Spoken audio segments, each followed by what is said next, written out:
It's time for Bruin football. Here we go. Perfect. Presented by Crown Trophy of Little Rock. Now, coming to you live from the Ron Jones RE/MAX Affiliate Realty Studio.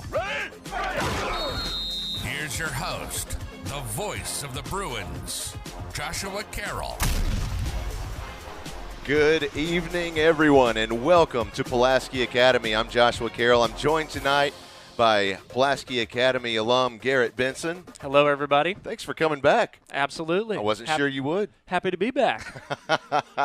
Well, we've got a fantastic game, I promise you. This is likely to be – this could easily have been a semifinal or a championship matchup between the Harrison Goblins and the Pulaski Academy Bruins. Of course, like I said, we're at PA from Joe B. Hatcher Stadium at Rector Field. So I know we've got a lot to talk about. You know, we're the Bruins coming into this game, at least I guess we could say in conference play, undefeated, had one loss out of state preseason.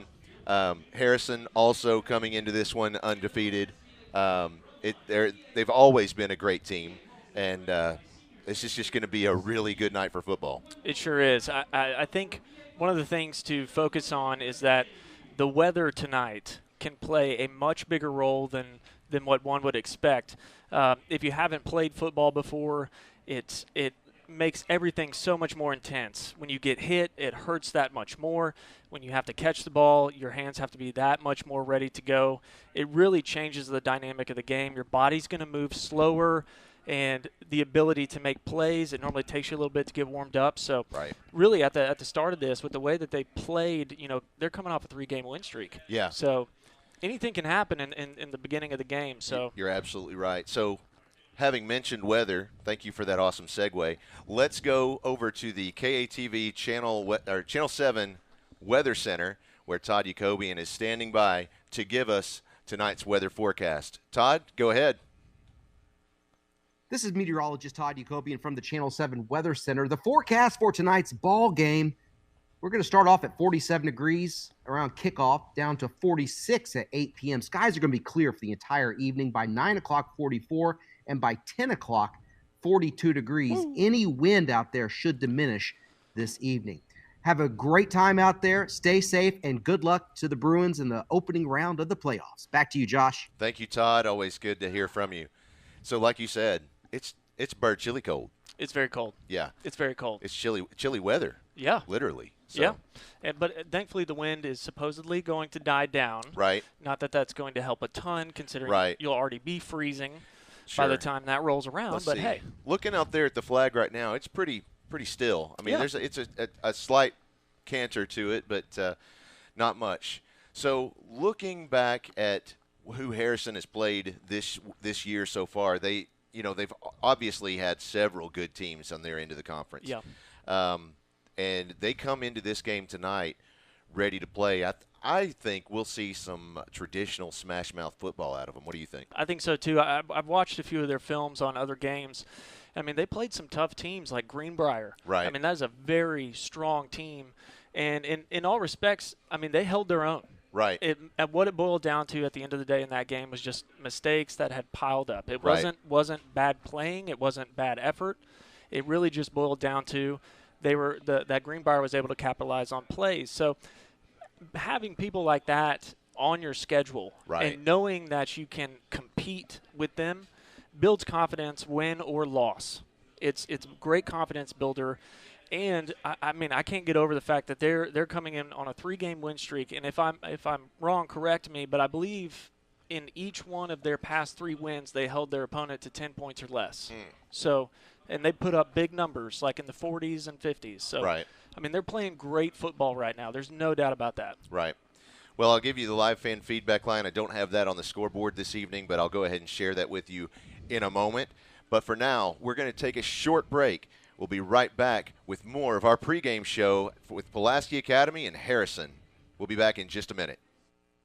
This is Justin Surratt down at Fort Benning, Georgia, class of 2016, 211 Infantry. You're watching PA Bruin Live. Go Bruins!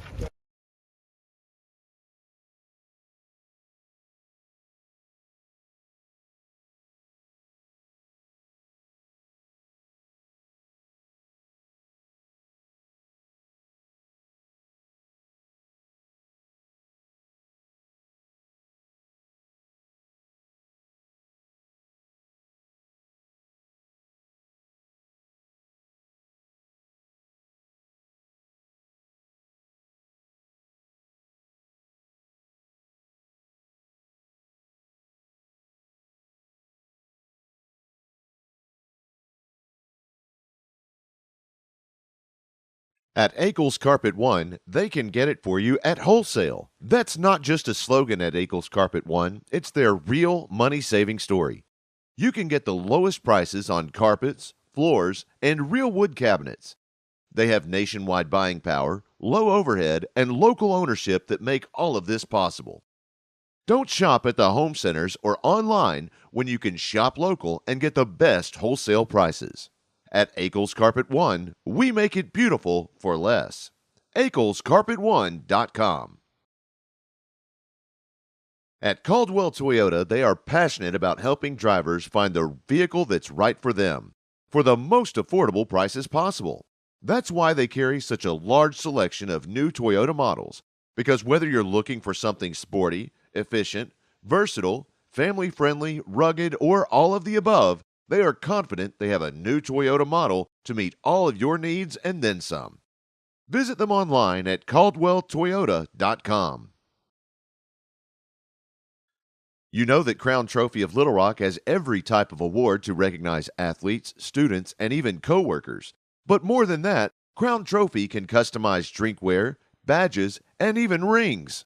Whether you have people working for you or working hard on your team, show them your appreciation by recognizing them with something special from Crown Trophy of Little Rock. Visit them online at crowntrophy.com. Hug and Haul Equipment Company is the answer to your industrial and construction equipment needs. They can help you with sales, rental, parts, and service. With full-service locations serving Arkansas, Oklahoma, Louisiana, Missouri, and Texas, they take ownership of each customer's needs and will work to ensure your demands are met. You can trust Hug and Haul for all your construction, industrial, aerial, material handling, and light equipment needs. Central Arkansas Mahindra can provide you with the latest and best in outdoor power products to make your outdoor living more enjoyable. Combine this wide array of selections with their friendly and knowledgeable staff, and we're convinced they will become your only stop for all of your outdoor power needs. They're happy to help you find either the perfect outdoor power equipment, service, or the parts you've been looking for. Check out their inventory of Mahindra, Ferris, and Husqvarna equipment. If you need help in making your selection, call or just stop in. They're always ready to help. Visit them online at centralarkansasmahindra.com.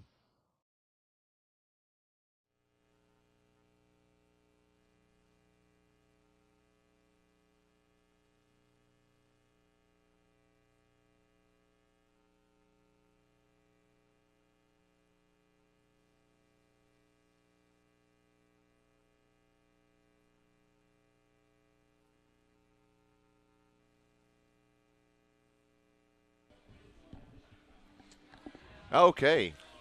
She hello there. Just like that. Hey, you're back. Sorry, Chris Amsler was distracting her, she says.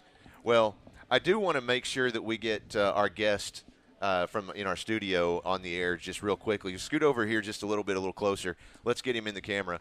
So, folks, everybody say hello to Walker Shields.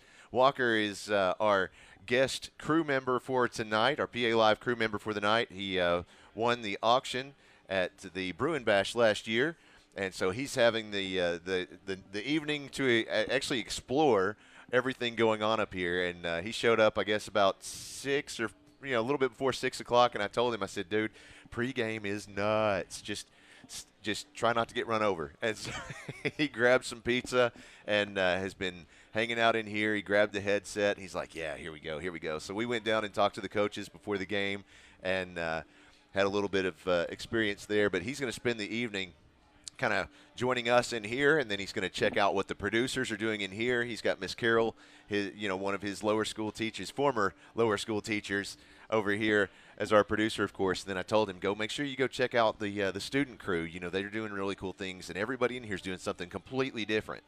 And so he's going to kind of wander through the evening. So thanks, Walker, for joining us. Hope you have a good time. It's going to be a fun one. All right, so getting back to tonight's game, this is the third time in 4 years that Harrison and Pulaski Academy have met in the playoffs. And PA won I think it was 75, looking at my notes, 75 to 54 in the 2018 semifinals, and 28 to 21 in the 2019 semifinals. Now that is an unusually close game for Pulaski Academy. I would say so. Most games are either absolute blowouts or they're nail biters. Right. And there's not many nail biters. No. So to be in that group of teams that can take a team like Pulaski Academy and throw up serious competition and really start to force their will, I mean, that says a lot. Sure. It says a lot for the coaching staff, for the team that they're able to put together. Right. And, I mean, if anything, it shows that this could be anyone's game. Yes, and it absolutely could. Every single snap in this game will matter. Absolutely. So that's just to say, don't go anywhere. Fun fact for you. Go for it. Where did Brandon Burlsworth go to high school? I actually know the answer to this. Harrison. Here's a fun fact for you. On the other end of the press box, doing color commentary, that's his dad. Boom. See, but I bring that point up because most of the time when we look at other schools, obviously everyone's passionate about their own school. They keep up with all the players and so on and so forth. But, I mean, there are teams around here that are no strangers to successful players and successful teams. So it's one of those things that is always humbling to remember that any team at any moment has a chance. Right. Well, just as I'm listening, as I'm listening to you, I hear Chris Amsler also thanking all of the veterans out there. So I want to make sure that we take a moment and do the same. Thank you, everyone who is a veteran, who has served or currently serving. Thank you for your service. And hua. So we're going to join them. I believe we have the – oh, I'm sorry. I thought this was the national anthem. So we're going to keep talking for a second. So in the meantime, let's see. Of course, Joe Hyman. Look, one of the players that obviously Harrison will be looking to stop this week in this game. And once they do, I mean, some would say, okay, well, the Bruins are neutralized. I wouldn't go that far. There's a lot of offensive threats that I wouldn't say are overshadowed by Joe, but don't really push the ball forward as much as he would. So, now we're going for the national anthem now. Okay, sorry. All right, so let's go join them out on the field for the national anthem.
And now, under the direction of Mr. Lane Martins and led by junior drum major Annika Minsick, the Pulaski Academy Bruin Brigade will perform. All right, we are back, and that was our PA Bruin Brigade bringing us the national anthem there.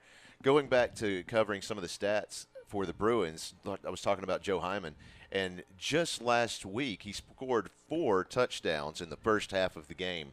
And that was, of course, the 63-14 win at Jacksonville. I got to say, before we talk anymore, just want to say, again, huge thank you to the athletic staff over there at Jacksonville. Very accommodating and just very polite.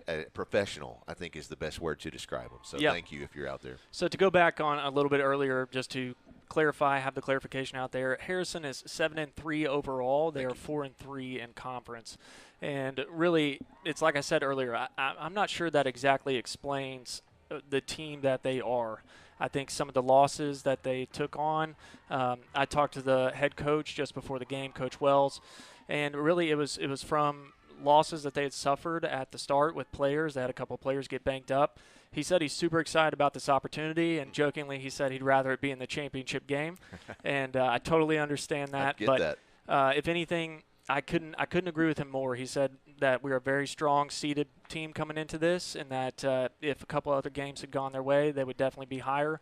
And, I mean, really couldn't think more of the guy. He was very nice. Cool. And wish nothing but the best for him. Awesome. I had a good friend that lived in Harrison when I lived there.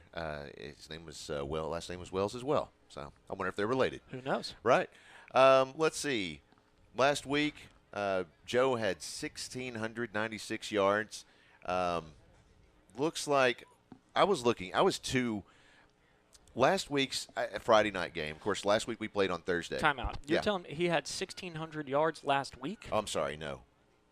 This fall. There we go. 1,696 games and 30 touchdowns. I was about this to say, fall. he might be one of the players to skip college No, ball. I was getting ahead of myself because last week, of course, we played on a Thursday night. Yep.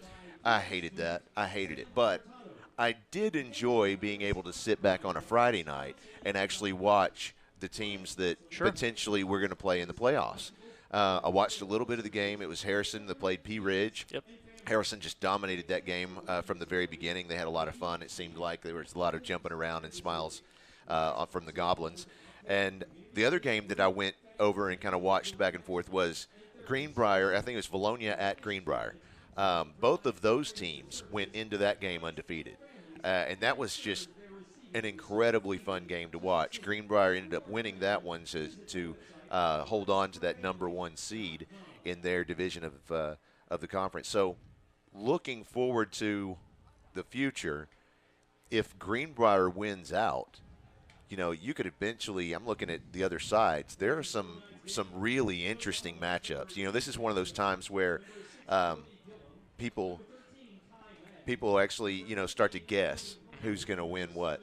So as we keep talking, let's take the camera out there and we'll watch along with you the coin toss. Okay. All right. So I want to make sure that we get this. You've got Max Gorman out there along with Josh Cady representing the Bruins. And trying to see who that is for the Goblins. That is number 18. That's Logan Plumley representing the Goblins. There's our game ball presentation. She's out there presenting the game ball at the 50-yard line. Oh, I'm sorry. That is Sam Hurtado. Sam Hurtado. Thank you, Christina. Well, regardless, that's a great-looking football. Yeah. And it's going to be he's real proud of it. It's going to be great for tonight's game. Yeah. Yeah, that's I believe that is sponsored by Rise Counseling, isn't that right? Yes, it is. Rise Counseling. Of course, Rise Counseling and Diagnostics offers psychological and behavioral health services to children, teens, and families. They test for learning disabilities, ADHD, and autism spectrum disorder. Rise also offers outpatient, community-based group, family, and individual counseling and therapy services. The Rise treatment team provides comprehensive services to clients and their families and ensures they are receiving the support needed to succeed. For more information, visit their website at riseforfamilies.com. So it looks like the Bruins got the toss there. We're going to receive to start the game. I can't imagine a single game where the Bruins would defer. I think when I played, there was only one game where we deferred, and I can't tell you which game, but interesting. I still remember that feeling of like, why? What are we doing? Right. Yeah. That's confusing. Stuck with me for a long time. Right. Well, and, that's part of the whole philosophy behind onside kicks and everything else that the Bruins are mostly unique for. Yeah. Is you always want the ball. You want the ball. Give me the ball. So, whatever decision you make, if it leads to you getting the ball, that's what you're going to do. Absolutely. You can't score if you don't have it. I think one thing that's most important to remember, and this is why I love high school football the most, is that when you're looking at an individual player's stats, it says so much about that individual. But the beauty of high school football is that it says nothing about the team as a whole. Right. It still can be anyone's time to shine any given night, any Friday night, and especially during the playoffs. This is when it's all on the line. It's win or go home. And so this is the time where you see players that maybe haven't been a big impact all season step up and come out to play. So I think Joe Hyman's stats are beyond impressive. And I think everyone that has even heard his name knows that. But this is why I also get excited, because these players that you haven't seen are ready to make plays. That's right. And, I mean, it's just go time. That's right. Well, and I know we have I'm getting ahead of things probably a little bit just by saying this, but we do have an incredibly athletic freshman class, just incredibly athletic. And so – not to say that we'll see the freshmen come out tonight, but if at some point one of them has that opportunity during practice to really show themselves or to prove themselves in a specific area, it's possible one or two, just like you said, that might be their moment, their one chance to get out there. And if they capitalize on it, well, next thing you know, they're the next star. Yeah, and I don't know if you remember Tyler Colquitt. Yes. I think he actually played his freshman year when he moved up. Okay. And he didn't start or anything, but I know he got in for a couple of plays. Right. And, I mean, he still leads the state records in tackles in a game and in a season. Now, he's not the all-time leader, but he does hold a place in that stat. So here come the Bruins to take the field, and there's Coach Lucas leading them out. I love it. All right, so let's take our focus out there onto the field, and let's get ready to kick this one off. All right. Yeah, we're going to talk still, yeah. Yeah, I was just trying to turn around and get ready for the kickoff. I don't want to miss anything. This is going to be a fun one. I'm going to hit that light, though.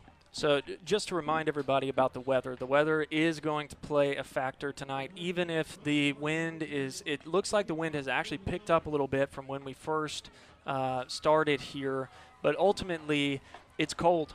It's cold, and it takes a while for your muscles to warm back up, especially those guys that are subbing in and out.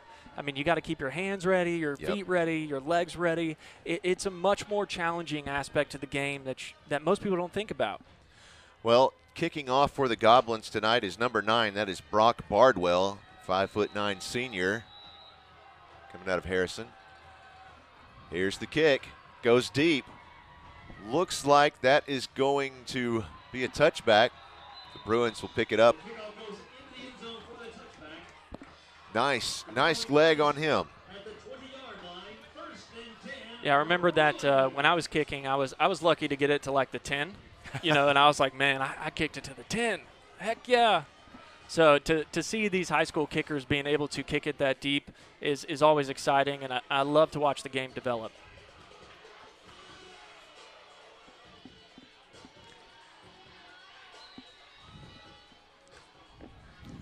Either.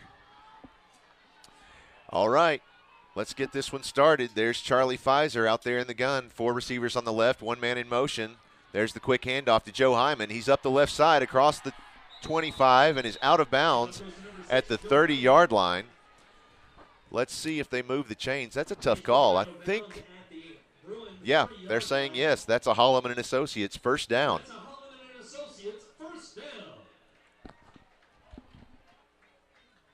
So they'll move the chains. Looks like Hyman is set to receive the snap. He has, well, it's hard to tell. It could be Hyman or it could be Pfizer. Hyman's in the backfield. Now man in motion. 3 receivers down the right side. Quick pitch, little handoff to Jalen McKinney, I think that was. So when I see plays like this, it makes me think of Jason King. Yes. Because I know he likes to harp on the O-line, but that play only happens if the O-line makes their blocks. It's not possible without it. Well, that ended with a tackle by Van Richards. There's the snap once again. Quick handoff to Hyman. Comes up the right side. Almost a shoestring tackle across the 40, the 45, and he's going to be brought down by the neck at the 50-yard line. Here comes a flag. That's probably going to be a horse collar tackle, or a face mask. You know, when you have a play like that, you normally look for the player's face to move in the direction of someone's hand. Sure. So we'll see what they come up with here. That is a PI roofing penalty flag, our first of the game. Let's go down to the white hat. Personal foul, face mask on the defense. That'll be a 15-yard penalty. That's first down. Might check and make sure we're getting that feed from Chris's line. Okay, good to go. Okay. Just making, I couldn't tell whether that was coming from that or the crowd mic. Okay, thank you. So they'll push that ball forward 15 yards. The Bruins will start from the Goblins' 35-yard line. Pfizer has two receivers on the right, 3 to the left. There's the snap. Looking downfield, has some time. There's an opening. Quick little pitch over to John Mark Charette, and he makes his way inside the Caldwell Toyota red zone before being forced out of bounds. I think that was Beck Jones, number 2, with the tackle. It was, and something about that play in particular is that takes a lot of skill from the quarterback to be able to decide to throw it or not. It's very difficult. There's Hyman again with the carry. He's across the 5, and he's pushing hard. They want to stop him, though. Looks like he is up to about the 2 or 3 yard line. That's enough for another Holloman and Associates first down. Bruins with another hurry-up offense. Gives Hyman a quick shove in the back, and that's our first touchdown, Bruins.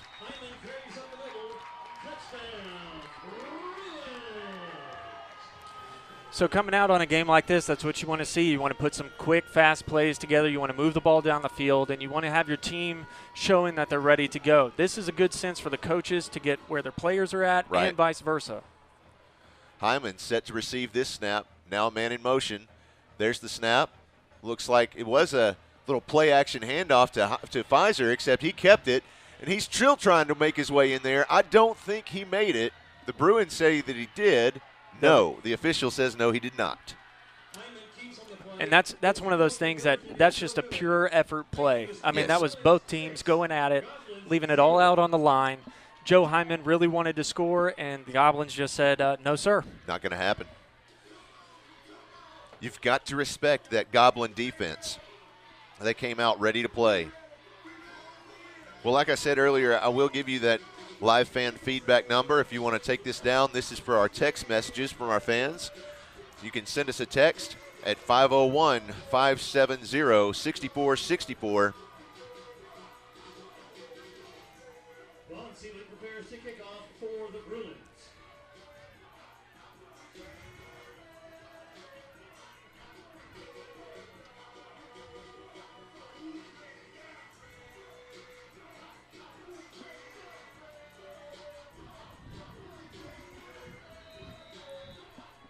Why?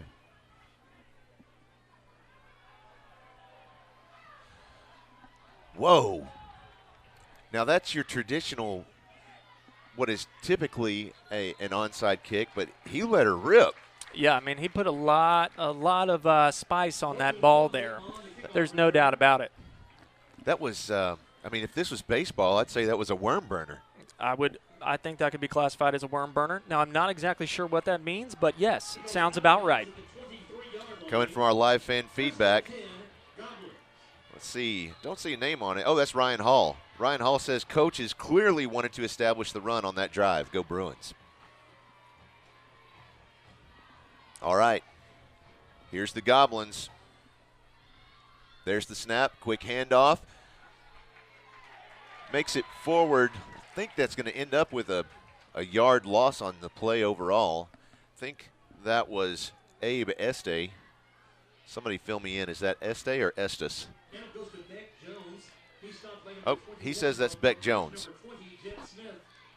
Yes, that was Beck Jones on the Goblins.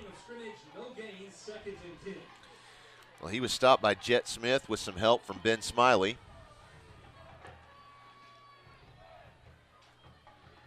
Snap to Abe.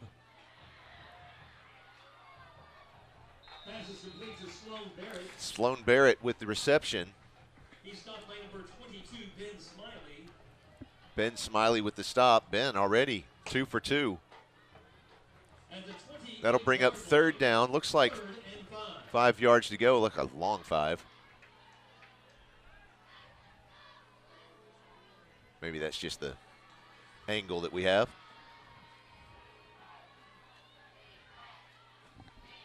Okay, I've got to correct myself. Is that 18? Yes, it is. Yes, Thank Plumlee. you. I keep calling him 16. That is Logan Plumlee.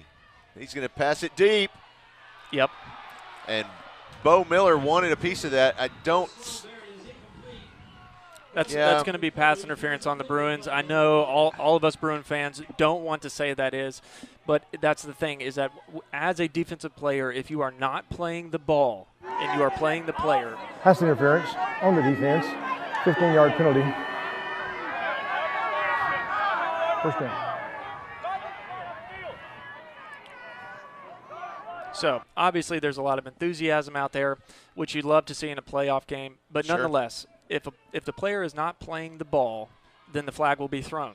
So, if in that position, what you would try and do is instead of throwing your hands up around the player, just literally jump up and bat the ball down. Just Sure. hit the ball. Yep, that would be the responsible thing. And it keeps the flag in the ref's pocket. So after the penalties assessed, they've placed the ball at the 43-yard line, still in Goblin territory. It's first down for Harrison. Plumlee sets up. Looks like he's going to be under center for this play. There's the snap. Handoff quickly goes to Brody Gillum. He stopped rather quickly by Patton Wicker. No gain on the play. It'll be second down.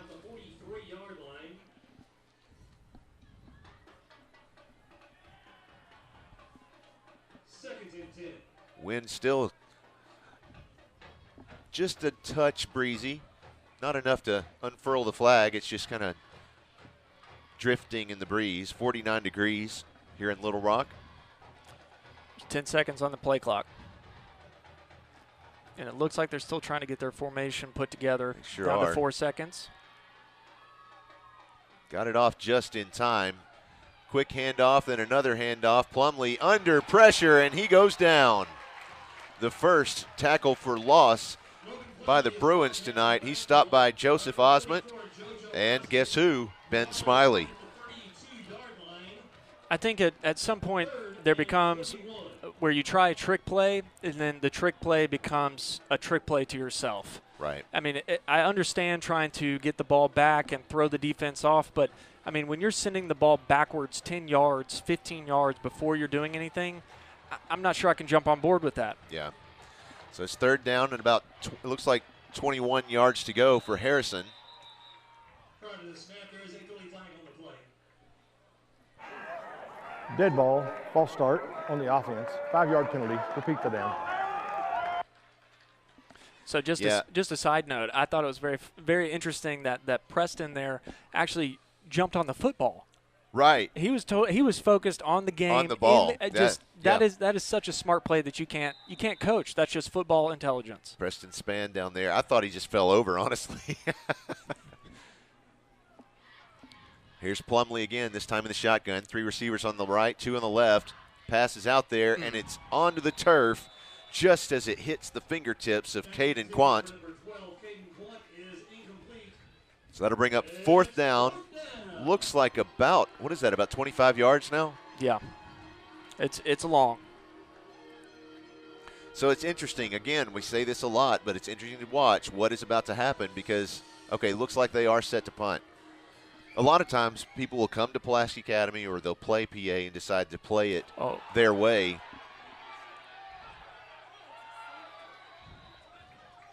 That's a safety for the Bruins. Wow. So, I mean, that is a mistake that is made, and it's kind of like I said before. I feel like at this point in the season, that's where the Goblins are. It's just a couple of mistakes here and there. So what they have to do is to focus on not letting this define the game. Right. Look, you got a safety. It was snapped over your head. Let's move on and let's play football. Well, and I've got to say, I think it was smart on the kicker, just because you'd rather give them 2 than give them 6. I mean, another way to think about it, like if I'm Coach Wells over there, I'm saying, hey, this just means that they got the 2-point conversion. That's all it means. Right. So yeah, no different. Here we go again.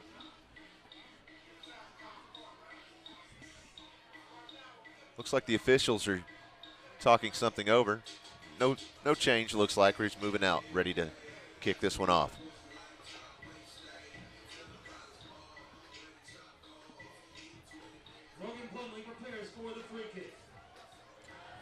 So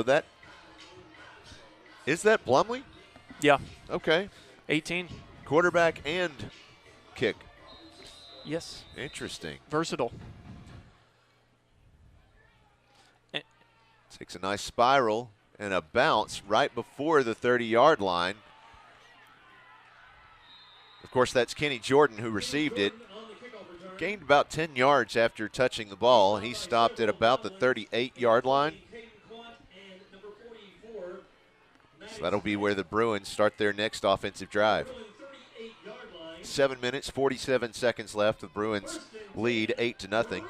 If you're joining us for the first time tonight, I want to welcome you, and thanks for watching PA Live. You'll notice that we do describe the game a little bit more in detail than you might normally see on a televised broadcast. That's simply because we have a lot of fans out there who are blind or visually impaired. We want to make sure that they can keep up with the game as well. Pfizer in the shotgun. He has 2 receivers on the left, 3 on the right. Excuse me. Yeah, that's 3 on the right. Just a little validation. I can count. There's the snap. Looks to the left. Doesn't see anything he likes. Still in motion, under pressure. The pass is out there. He had John Mark Charette back there, but I don't think that was really intended for him to catch it. I don't think so either. John Mark Charette ran his route, and it was actually to the inside, to the middle of the field, and then he saw what the struggle was going on. He broke back, tried to get open for his quarterback, and he just couldn't make it happen as we would like to have seen it. But that's still a great play by PA. That's what you want to see. John Mark Charette, of course, was covered up tightly by J.D. Bauman. Here's Pfizer in the gun once again. Man in motion, twins on either side. Quick pitch goes to Kenny Jordan. He's across the 45 and is stopped right there at the 45-yard line. Gotta love that sportsmanship, giving him the hand up. That tackle was by Caden Quant. Again, just good to recognize sportsmanship when you see it out there. Good on you, Caden. Pfizer, one man in the backfield, looks to the right side. Pass is complete to John Mark Charette. Wow. He is hit hard when the moment he tried to turn upfield. So Cohen Pfeiffer there is the one that landed that hit, I believe. And, I mean, that was a vicious hit. Vicious in a good way, in the way that it was a legal football hit. He didn't do anything that was frowned upon. He just made an excellent tackle. You can't ask for more. No. I mean, that's excellent. Looks like the officials, yep, they agree. It's 4th and inches. Now twins on either side. Pfizer has Kenny Jordan in the backfield, now a man in motion. There's the snap. Quick pitch to Jordan. He pushes upfield. He gets the Holloman and Associates first down. He was stopped by Van Richards with a little help from Tristan Thompson.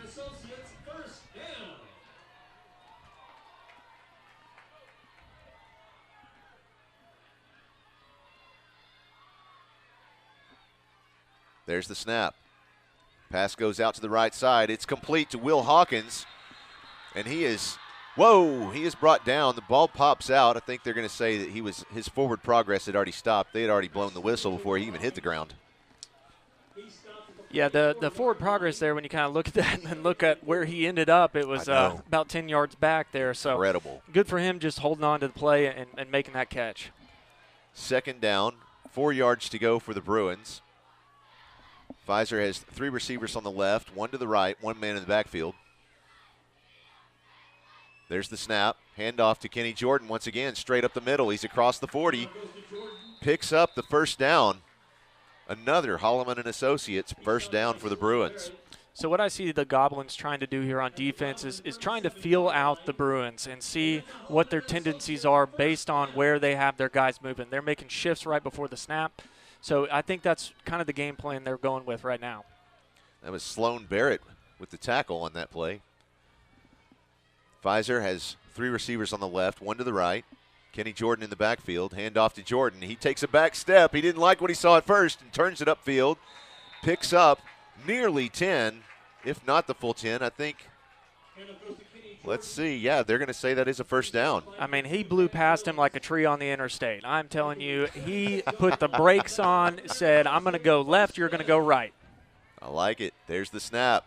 Little play action to Jordan. This time a pass goes left to Joe Hyman. He turns upfield, and he breaks into the 20-yard line.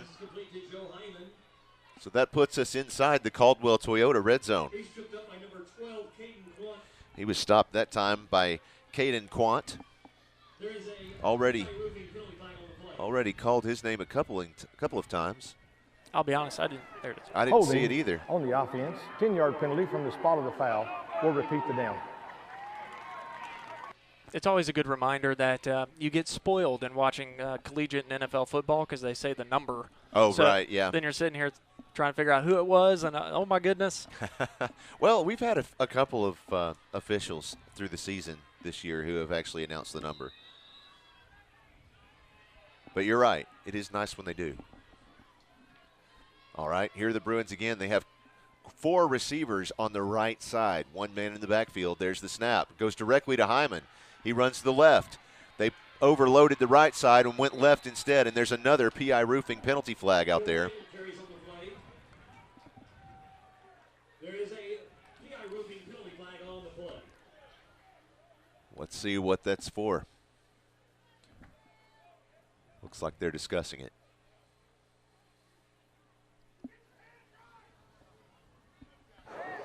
Holding on the offense, 10-yard penalty from the spot of the foul. We'll replay the down. Goodness. So that's definitely a big setback there. Now it's going to be first and, 30? Right? That's exactly what it is, yeah. And I think that penalty was on Alan Thomason. It was just – I think it's one of those calls that just happened to be in front of the referee. I think if it was in the middle of the play, it wouldn't have been seen. It's just one of those things that happens. Well, here we are, first and about 30. Twins on either side. Hyman in the backfield on Pfizer's right. There's the snap. Hand off to Pfizer. Pitch goes to Jalen McKinney around the right side. He's across the 40, the 30, still on his feet at the 20, and that's where he's finally brought down. Nearly a 30-yard gain for the Bruins. Wow. And that right there is what makes you always have to respect the Bruins, that they can take something like first and 30 and turn it into second and 1. I want to say one thing real quickly. Did you see how Charlie Pfizer blocked for him during that one? That was incredible. Good to see a quarterback get out there and nail it. Pfizer rolling out the left side under pressure, and he gets a quick shove out of bounds. I think that was that 13? 15, thank you. That is. He's got his jersey kind of tucked up in there. I can't really see it. But to build off Charlie Pfizer, I think one of his best assets is not actually throwing the ball or running the ball. It is the ability to make the decision. Yes. That is so difficult to make in such a short moment in time. Yeah, I would totally agree.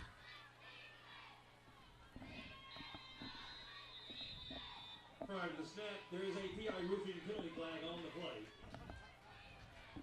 Another PI roofing penalty flag out there.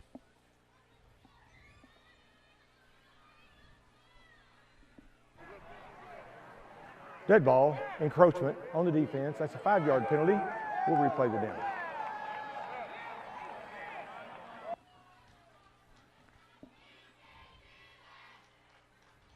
So they'll push the ball forward 5 yards.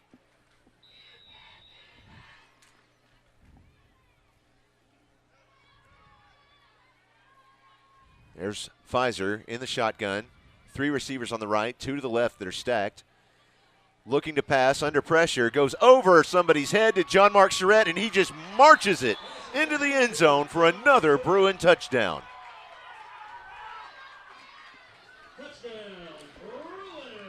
So one thing that I love to see is Charlie Pfizer be able to take that type of hit to still make the play. I mean, what people don't understand is that you can see the inevitable that's coming, that you are about to get smacked. Yeah. And that there's nothing you can do about it.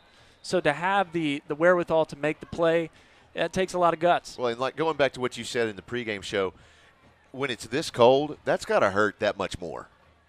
Oh, yeah. There's Hyman trying to get it in there for that 2 points. He picked it up this time, went the same exact route as the first attempt, but this time he just outran the defense just a little bit. Now the Bruins lead 16-0 with 3 minutes, 59 seconds left in the first quarter. Goblins still looking to find that cadence that they need on offense tonight. And look, I've got to say, this is me just being 100% honest. I think what you see is PA at the moment building their momentum, but I still don't see the score representing the actual pieces of the game. If you take out just a couple of mistakes that were made here and there, I mean, I'm not sure it would be the same score right now. I totally agree. Well, looking to our live fan feedback, we hear from Ron Jones, RE/MAX Affiliates Realty. Ron says, Bruins are looking good tonight. Go Bruins. Let's see. Mr. Justice, teacher here at Pulaski Academy, he says, love watching these gentlemen play and hearing the excellent commentary. He's got to be talking about you. Or you, or maybe neither of us. Maybe he's talking about another live stream. He's watching a different broadcast. Yeah. That's it. He's watching us on mute, Christina says. Yeah. That's it. That's exactly it. I was talking to our managing director of my office earlier today and told him where to watch the game. I said, no, you're going to have to listen to me for 3 hours unless you put it on mute. Oh, and he misses that onside kick. It's going to roll out of bounds before anybody can actually get a hold of it. So that will be Goblins' ball. So actually what made that play was that the Goblins were able to hold their front line, which is actually one of the hardest parts to do if you are receiving the ball, because we weren't able to have enough guys to get back there to make the play. So very good move by the Goblins there. There is a PI Roofing penalty flag out there. I imagine that's simply free kick out of bounds, but we'll see. Yeah, I think the bit of the conversation right now is if he actually made contact with the ball before it went out of bounds. Illegal kick, ball went out of bounds at the 32. By rule, that goes 5 yards forward. We'll start from right there. Start from right there. Yeah, it was touched by one of the Goblins, so that's interesting. He actually got a hand on it up here at about the 42, I believe it was. Yeah, I thought so too, but hey, it's the call we got, so it's the one we're going with. That's what we're doing.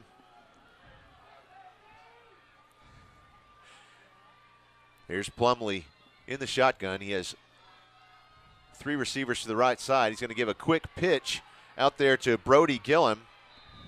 Somebody correct me from somebody up there in Harrison, if you're watching. Make sure I'm saying that right. Is it Gillum or Gilliam? I'll give you that live fan feedback number one more time in case you want to let me know about that. Just send a text message to 501-470-6464. Don't bother calling. Nobody's going to answer. But you can send us your thoughts on the game. It's 501-570. What did I say? You said 470. Thank you. You want them to text random people. Random I get it. people. I get it. That's it. There's the snap. Quick handoff. He is up, picks up about 5 yards before being stopped. Ouch. One of the Bruins very slow to get up. I believe it's Gilliam. Gilliam. Just tossing that out there. Hey, it's like I said, that's a part of the game. When it gets cold outside, Jet Smith there was feeling a little bit of the hit, and I honestly believe it's just because it's a little cold. It just feels worse. Yeah, you're absolutely right. Here's third down. They have about 3rd and 3 yards to go. Here's the snap. Carry is by Brody Gilliam. I think I'm going to go with that for now. It looks like it's Gilliam. So here's what I say. I say we go with it, and if we're wrong, we'll find out tomorrow. That, or I could say Gillum and you could say Gilliam, and one of us is at least right. Hey, let's just beat this dead horse like there's no tomorrow. Let's get it. He was stopped that time by Mason Schick with some help from Josh Cady.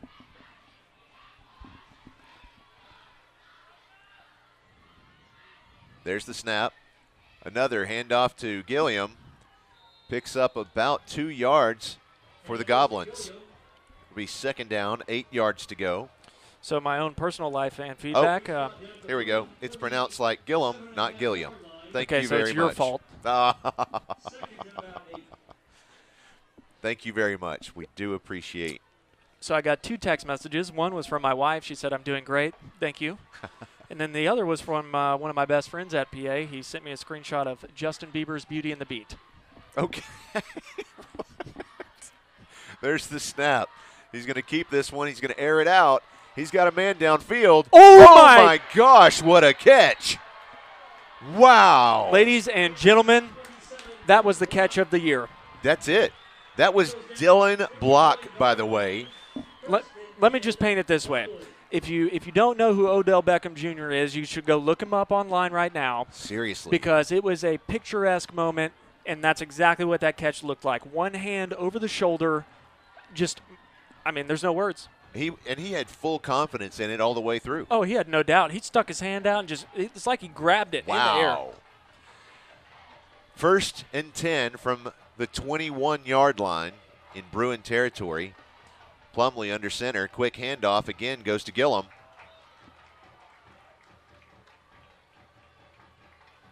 And it's kind of like I was saying earlier. It takes one play. It takes one player. It doesn't take much to get the momentum kind of shifted back. And that's what makes high school football so great. Well, no gain. Joe Osmond with the stop. Brings up 2nd down. 10 yards to go for the Goblins. Under a minute left in the first quarter. Bruins lead 16-0. There's the snap.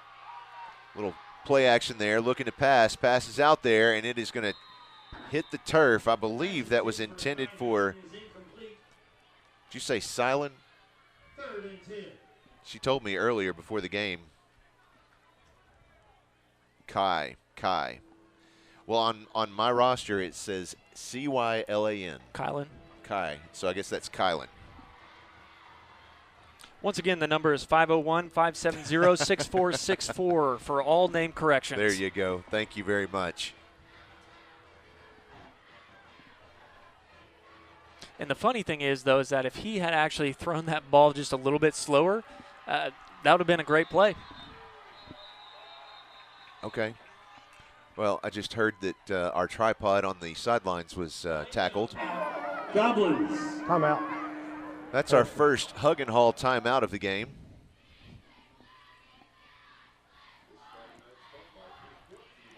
So that's interesting. I'm getting details in my headset here. It looked like we had one of our videographers on the sidelines, and the tripod was tackled, and so it's toast, but that's okay. Well, it did a good job. Okay, thank you for the information. It says Brandon Burlsworth's father passed away in 1997, so he's not doing color commentary tonight. All right, well, I didn't make that comment. I did. I guess I made that assumption. Let's see that's who that was. He introduced himself as Burlsworth.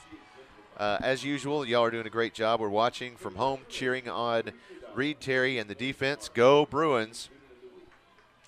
Brody Gillum, you said it right the first time. Thank you. That's Melissa and Robbie from Harrison. Let's go Goblins. Plumlee with the carry. Oh, my.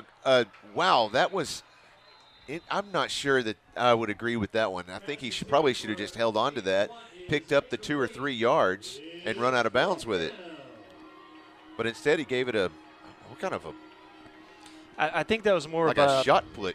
Well, I guess technically the name for it is a shovel pass. You're more throwing it kind of out below your hand, trying to force it forward. I don't guess I've ever seen anybody try to do it up in the air like that. It would be like the equivalent of taking a baseball, holding it with your palm down, and trying to throw it forward. Yeah. Well, now Plumlee has 3 receivers on the right, 2 to the left. There's the snap. Stepping back. There's the pass. He's got a man out there. Oh, my goodness. And they say no, that was clean pass defense. They were all 3 going for the ball. So, and look, to build off of earlier, that is what makes the difference. I know that the Goblins probably don't like that call, but at the same time, that is what changes when you play the ball versus the player. It makes the difference. Gotcha. Yes, it absolutely does. We have one fan out here says, listening all the way from on the way to Waco. Go Bruins, and especially number 65, Alan Thomason. That's from Tommy, Shayla, and Molly Williams. Once again, here's Pfizer in the gun. He has 3 receivers on the left, 2 to the right, all spread out all the way across the field. Now Joe Hyman in motion. There's the snap. Quick shovel pass to Hyman. He's across the 30. 35, ball came loose, and the Goblins have it. The Goblins have it. That ball was recovered by Caden Quant at the 43-yard line.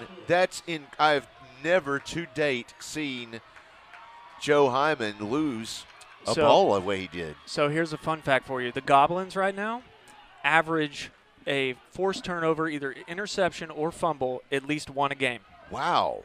Which is very impressive. It sure is.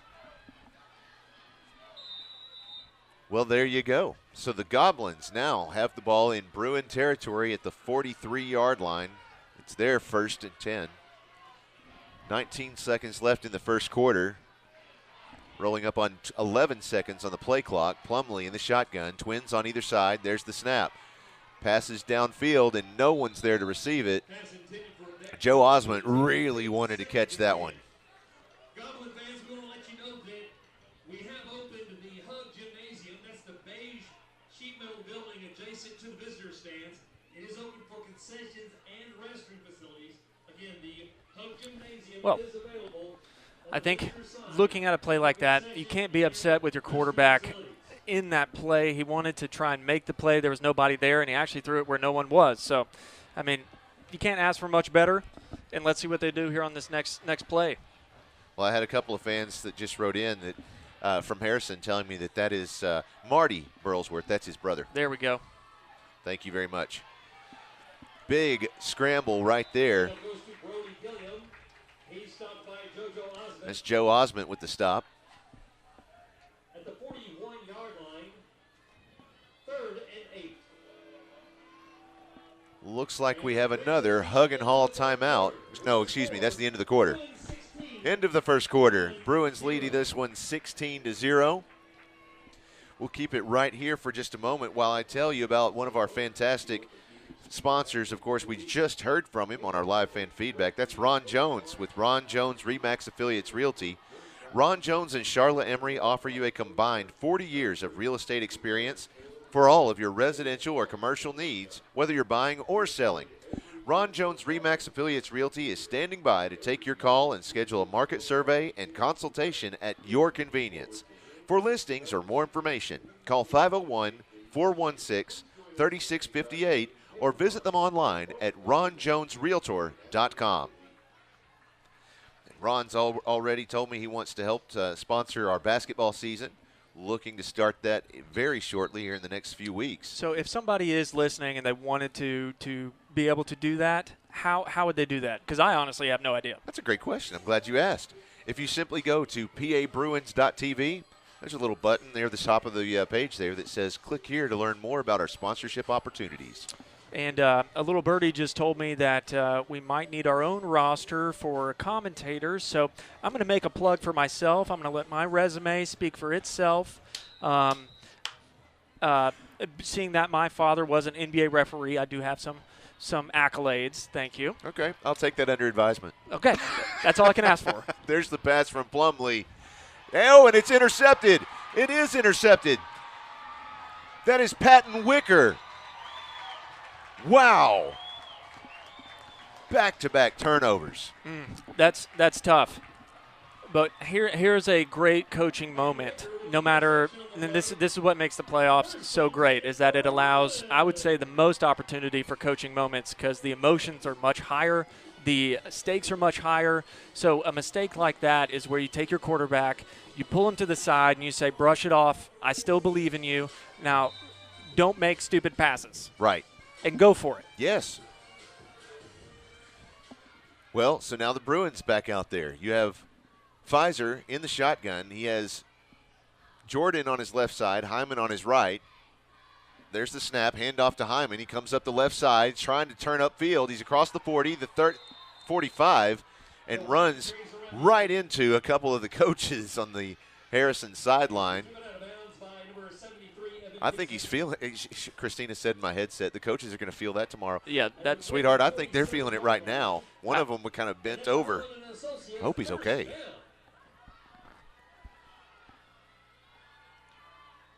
There's Hyman in the shotgun. He's 2 receivers on the left, 3 to the right.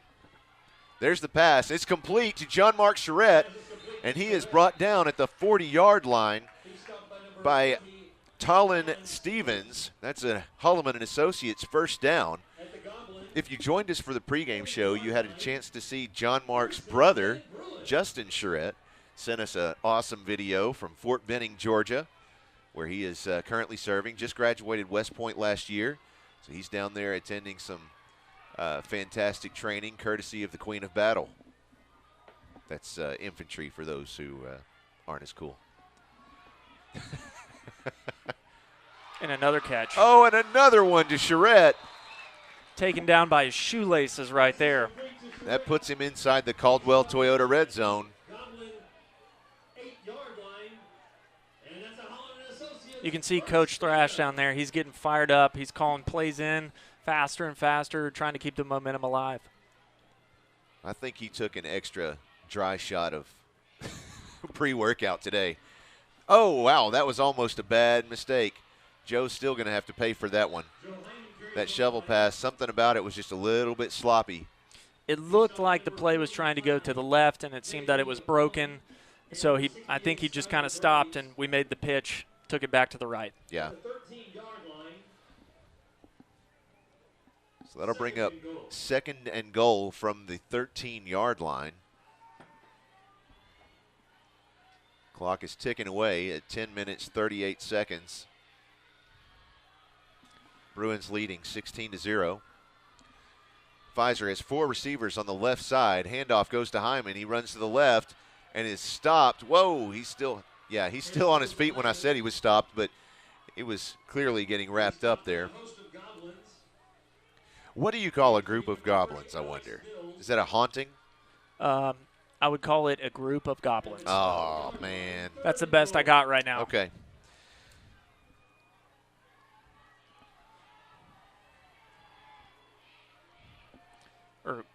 Fans coming in clutch once again, telling me that that's Talon rhymes with Allen.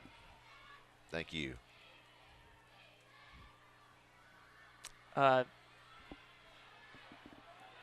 Pfizer still looking. I'm not sure why he doesn't just tuck it and run with it at that point. Mainly because as a quarterback, you are coached to throw first, run second. Okay. So you're trying to keep the play alive. And I know PA receivers work tirelessly on staying open, the play never dies, kind of working around the field, finding the open spot. So I would imagine he was thinking that throw first, run second mentality. Sure. By the way, a group of goblins is called a malignity. Whoa. Which is a word I have never said in my entire life. Yeah. I had to look at your computer screen to make sure you weren't making that up. Okay, well, somebody says it's a host of goblins, but I like malignity better. That's just fun. I'm not sure. I'm a little torn right now, but the fact that there is a decision to be made there makes me happy. Well, and another Goblins fan says a horde of goblins. That does sound – I would think a horde would maybe be – I think it's dealer's choice, which I love. Yeah, I like it. I mean, take your pick. I think we're going to use them all. Let's just mix it all up. I love it. We'll have a rotation set up, and we'll just go through them all. It's going to be great. I love it. 9:43 left in the second quarter. We've got a hug and haul timeout on the field. Bruins looking okay. The Goblins looking okay. So it's still anybody's game for sure. Absolutely. The score is still 16-0, and there's been a lot of plays made in between the last touchdown that was made. So really what I'm starting to see here is the Goblins' defense is starting to pick up a little bit. They definitely still have tons of energy and are ready to rock and roll. So let's see how this goes. Pfizer's in the shotgun, 2 receivers on the right, 3 on the left. Now Joe Hyman in motion. Little play action there. He's looking to pass. Lots of time. Now not so much. Passes out there and it's complete. That is Charlie Barker with the touchdown reception for the Bruins. And that's exactly what I was just talking about. It looked like the play was broken, and at that point it was. There was nobody to throw to. Charlie Barker kept working in the end zone, broke out, and actually was able to get a step away from the defender and make the play. So it's all about that pass first, run second. Little play action, shovel pass toward Hyman. It looks like, oh my goodness, I thought he was going down. Again, that's 2 in a row that really kind of describe what you were talking about. Is there a flag? There is a flag. So. He's going to call offsides. That's a PI roofing penalty flag. Yeah, he already signaled to the white hat that that was offsides on the defense. But, excuse me, encroachment. Thank you. Yeah, so just a quick definition. Illegal substitution on the defense. Oh. Be half the distance to the goal. Replay the try. Encroachment is the movement of a defensive player into the neutral zone prior to the snap. There you go. People call it offsides. You know, Sure. back in the day, that's what it was. Sure. So forever it will be. Yeah. I'm old school. I'm also old, so. You're not that old. Well, thanks for saying it. Hyman takes it straight up the middle, and he is going to be rejected. So that malignity there was something else. It certainly was. That was a massive malignity of Goblins. The two-point conversion is no good, making the score Bruins 22, Goblins 0. Man, now my wife is going to really have a time with me because I'm going to go home and start using malignity. She's going to be like, Garrett, stop this. This is ridiculous. Stop. That's about like Christine. Of course, my wife, Christina, Yeah. right here, she gets in my headset every time we start on a roll of something, and she gets in here and she's like, stop it. I'm gonna mute you. Hey. And sometimes it's for the best. She you know? just wishes she had a mute button at home. Yeah. You know, it's really a good thing she can't just mute you at home. Right. Because then that would be like, did you ever see the movie Click? You know, Adam Sandler? Oh, my gosh, yes. Yeah, what? I mean, that would That's be exactly the whole premise of the movie. either that would really help or hurt a relationship. I don't know. Here's Von Seelig. He has the ball traditionally set on a tee. He's going to take a nice high bounce just like they want. And this one is caught. That is received by Sloan Barrett. Good job to him. A lot of whistles. I'm not sure why. Did I miss something here?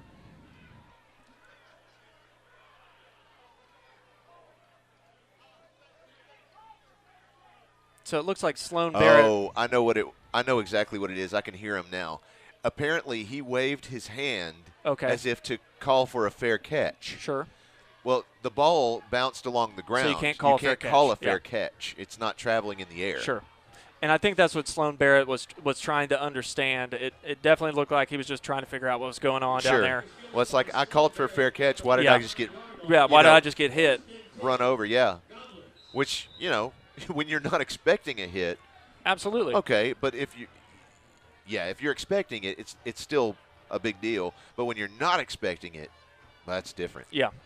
I could see why he would want to ask the officials about it. Okay, now the official's going to call a timeout of his own. Are they still talking about this last play? Yeah, I'm see Coach Lucas down there is obviously talking about the kick, but I think he may be asking more about the spot of the ball. I'm trying to think if I'm in his shoes, what would I be thinking? And for everyone that wasn't able to watch and that is listening, the ball took an excellent bounce right where you want it to, just before the 50-yard line, went way up into the air while it was still going end over end. And the player, Sloan Barrett, called for a fair catch. But when the ball hits the ground in high school football, you cannot call a fair catch because it has already hit the ground. So I think Coach Lucas is trying to figure out where the ball should be spotted based off of where the play took place.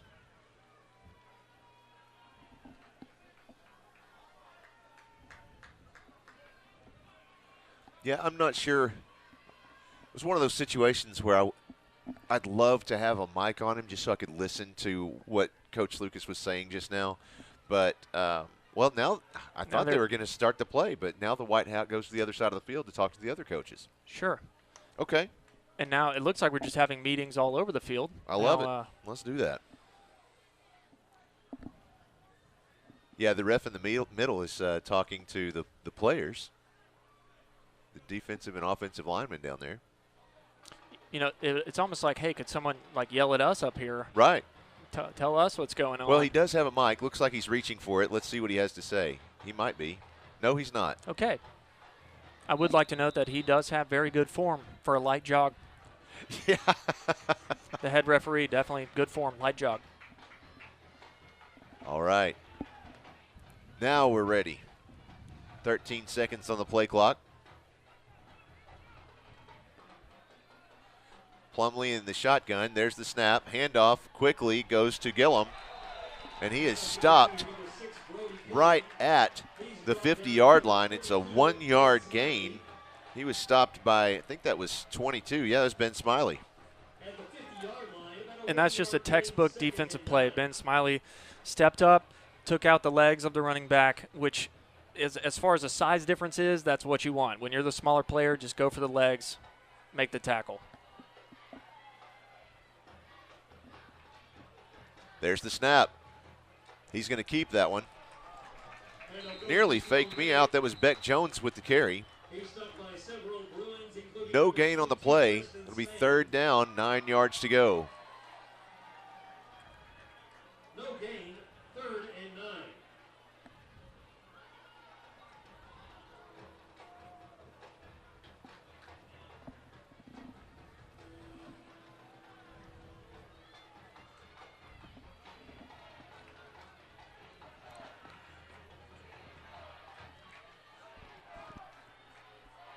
From the shotgun, there's the snap. Looks to the right side, passes out there, and it's caught.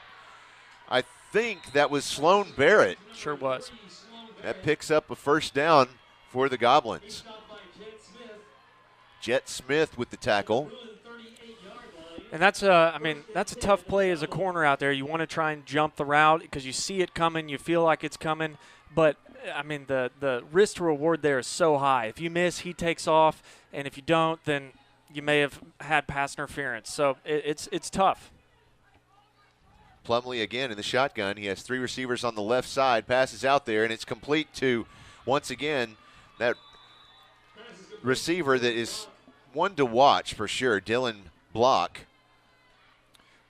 Made that incredible one-armed catch earlier. Yeah. So that results in a 4-yard gain for Harrison. It'll be 2nd down, 6 yards to go.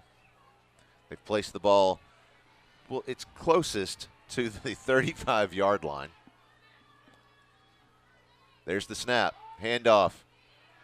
Handoff is to Gillum. He is rolled over by Hunt Harrison.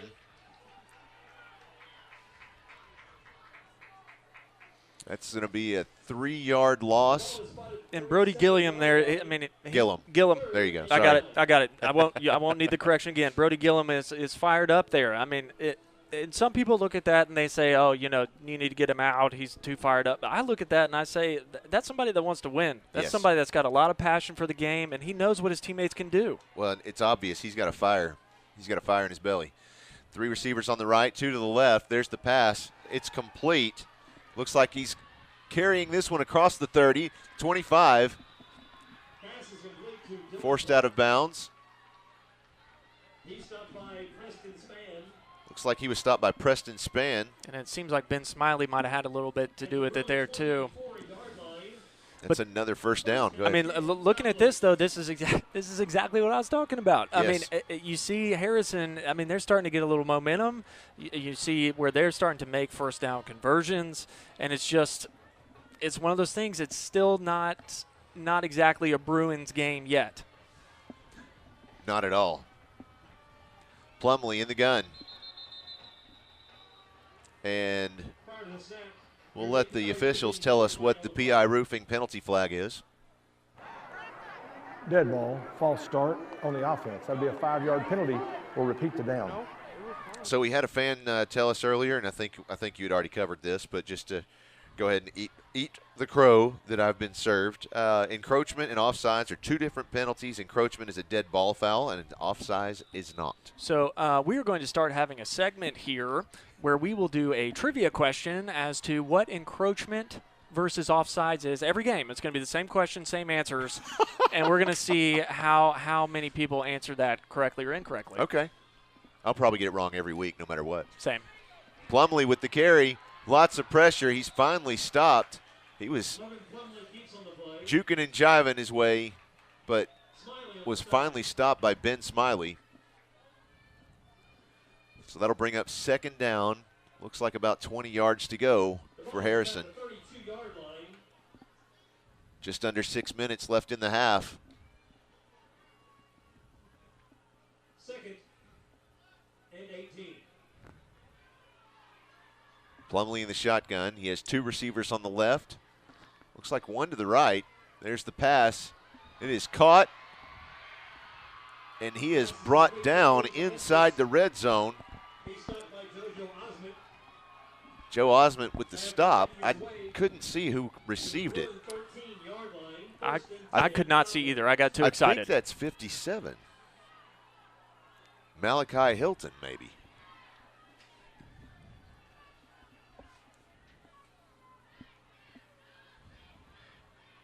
Oh, it was 16. Thank you. Abe Estes. There's the snap. Carry once again by Gillum. Handoff goes to Brody Gilliam. He's stopped by Mason Shake. He's stopped by a sloth of Bruins. A sloth? Yes. Okay. How about a pack? It could also. How about a pack of Bruins? It could also be a sleuth of Bruins. Okay. Okay. That it could be. It could be. Oh. Yeah. Well, and I was just saying Estes could go either way. That's another name that I've heard both ways, Este or Estes.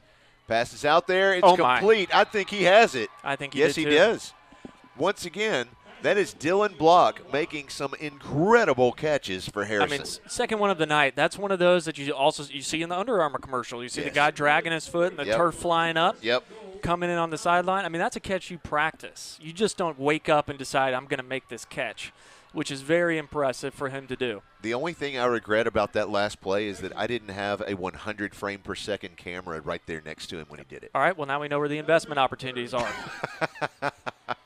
So to everybody listening, if you feel the need to give, we can start a list. That's it. That's it.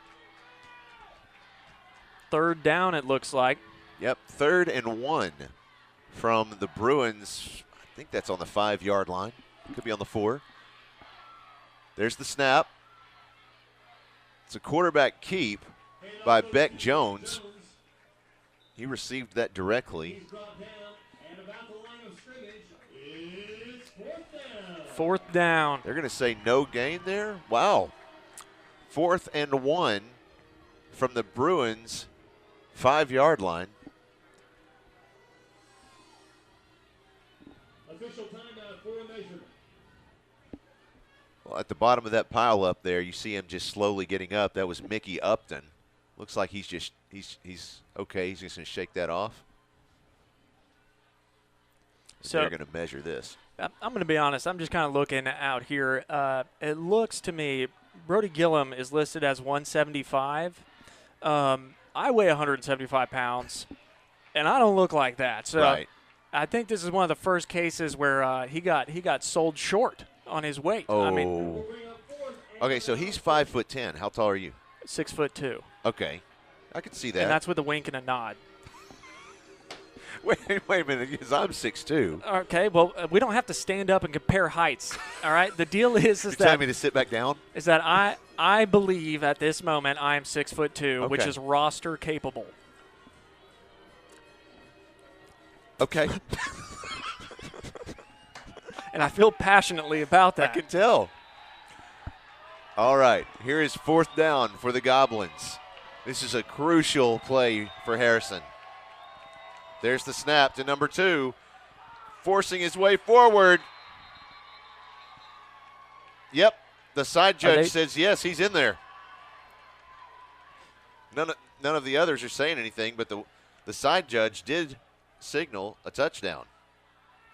Yeah, I believe when you put both of your hands up and you're the side judge, it's a touchdown. So I'm going with yes. Yeah, there was some extracurricular activity after the play, and rather than throwing flags, and rather than throwing hands, both, they're just out there talking about it, and that is a touchdown officially. There we go. There we go. That's all I was waiting for. So that's Harrison getting on the scoreboard. And that's what we were waiting on. We just didn't have an official signal of what the play was. Yeah, I saw him cross the line, but of course, it really doesn't matter what I see. It matters what the official saw. Just imagine if you had a 100 frame per second camera. Oh, lots of pressure. He's going to chuck that one out there, and it's going to get knocked away. Looks like it was broken up by Bo Miller. Yeah, it was. It was Bo Miller. You're right.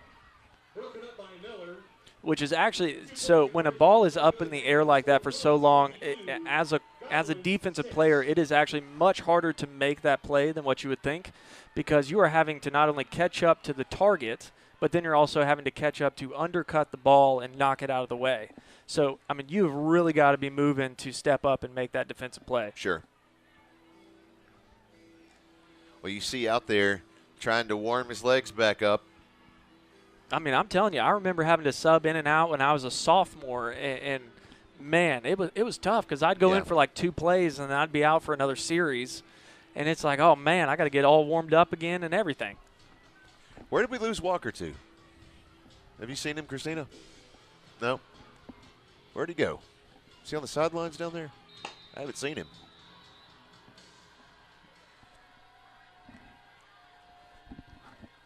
There's the kick. Goes up in the air. Oh, he's going to drop it. Okay, so he'll pick it back up. That is Jordan with the carry.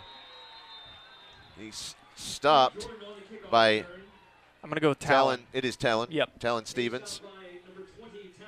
Yes, and we definitely appreciate everybody bearing with us on the names. Some of these, it is, we want to get it right. We definitely do, and it's just some of these names we've never even seen before. So thank you for bearing with us and correcting us. We really appreciate it. Got some live fan feedback here. He says, lifelong Goblin fan. Glad they put that drive together. Boogity, boogity. Boogity, boogity. I love that. I don't know whether that reminds me more of NASCAR or just the Cars movie. Okay. You know, and that shows you the well, I guess that doesn't show you the age of my son anymore now that he's 18. He hasn't watched Cars in probably 10 years, but I mean, look, I'm 28 and I still watch Cars, so right. It's all good. It's actually a pretty good movie. I might go home and watch it tonight. Boogity boogity. Pfizer in the shotgun. He has 4 receivers on the right side, 1 to the left. Interesting formation. He's going to roll out to the right side, looking for the pass. Lots of pressure. Passes it downfield. There's no one there to receive it. He had Zach Biagioni in the area. So Charlie Pfizer, you know, I did compliment him on being able to know when to throw it and when to run it. He's also got to be aware, I think he cut it a little close there to getting back to the line of scrimmage. And so he's got to be aware of where he is on the field in order to be sure he doesn't start to push that boundary too far.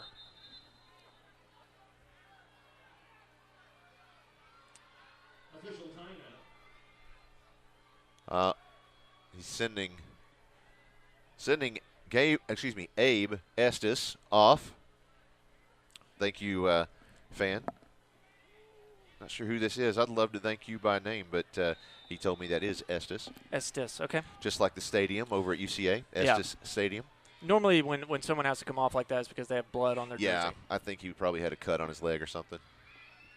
There's the snap. Oh, behind the back to Joe Hyman. He's across the 40 and brought down at about the 44-yard line. I don't think that's enough to move the chains, but there. Oh, yes, it is. He says, yes, sir. I will sit corrected. At the 44-yard line, 2nd and 10. It's 2 receivers on the left, 3 to the right with an empty set for Pfizer. There's the snap. Looks to the left side. Passes out there. It's complete to Charlie Barker, and he is met at about a half-yard ahead of the original line of scrimmage. And it looked like J.D. Bowman had some great pressure. I mean, coming off of that left side as a defensive end. That's tough to make a play because in our case, the quarterback would actually be facing you, so he can see you. And, he really drove it up there. 3 receivers to the left side, 2 to the right. Pfizer in the gun. There's the snap. There's the pass. Oh, and it goes right off of the shoulder of Tyson McCarroll. Bring up 3rd down, 9 yards to go for the Bruins. As a receiver, that's something that you have to be aware of. There's no more important time than now to make the play with your hands. It's not like the summertime where you can catch it in your body and you can, pull it together and then bring it back to your shoulders and chest. It's got to be made with your hands because if you're wearing those sleeves, it could just slip right through like we saw there. Yep. You have 2 receivers on the left, 2 on the right, 1 man in the backfield. There's the snap to Pfizer. Little play action to Hyman. Passes out there. It's complete to Jalen McKinney, and the ball comes pop. It's popping loose there, and I believe the Goblins have it. Let's see. We do have a helmet off for one of the Bruins down there. And I think that's because of the play, not because someone ripped it off. Yeah, that's Charlie Fisher. So he'll have to come out for one play since his helmet came off as an offensive player. Of course, we had somebody earlier in the year ask us why does he have to come off, and that's just a safety thing. They don't know exactly when during the play it came off, so as a precaution, he'll come off, and our athletic trainer, Todd Ross, or our other medical personnel over there are going to evaluate him for a concussion real quickly, and if they don't see anything, they'll send him right back out. 4th down. 5 receivers on the right side.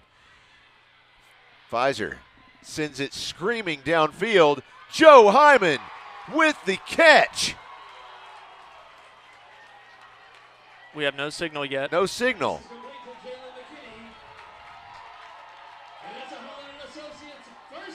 I'm still. Yeah, okay, so they're moving like it's a reception. So they didn't actually call it one way or the other, but their actions show us that was a catch.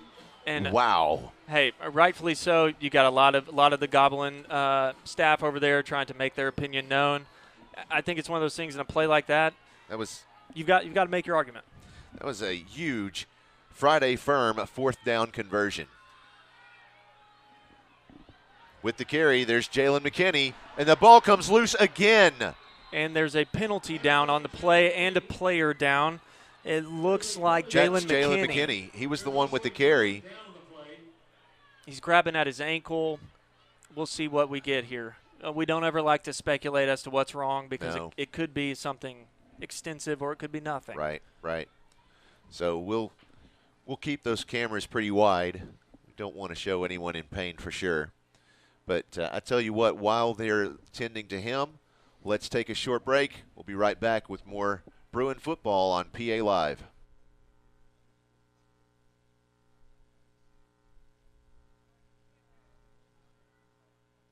In recognizing our core value student of the week, Creedy Adala. Creedy takes her responsibilities to Model UN and other extracurricular organizations very seriously. She is always available for students and teachers alike and serves as an outstanding role model and mentor to younger students in Model UN. Additionally, she is very active in Veritas, Chinese Club, Student Council, and her Indian classical dancing. Creedy's teachers call her one of the most gifted writers and orators here at PA. She exemplifies academic excellence. Congratulations, Creedy Adala, for being named our Core Value Student of the Week. Our Core Value Student of the Week is brought to you by Caldwell Toyota. Okay. Just another way Caldwell cares. So we just came back from the fumble there. It looks like it is going to be Goblins ball. This Friday night spotlight is brought to you by Caldwell. He looked like he was able to put a little bit of pressure on there, so we'll keep you updated as we get more on what's going on there. So it's going to be Goblins ball coming up on what looks like the 2-yard line. So they're going to be playing out of their own end zone. So this is where you got to make decisions as a coach. What play do you want to run to get yourself out of this situation?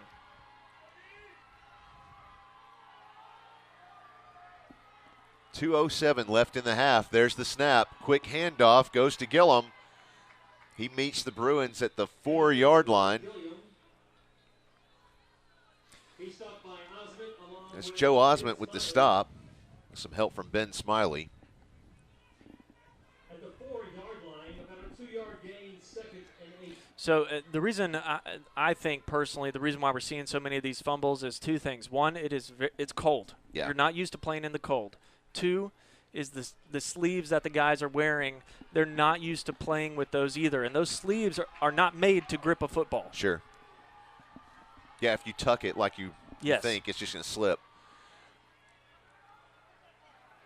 That was Gillum again with the carry. He stopped that time.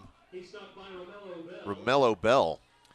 And Romello Bell, I mean, he knew where that play was going, and he actually bear hugged him, Bruin hugged him from a football play and pulled him back and said, no, not today, not today.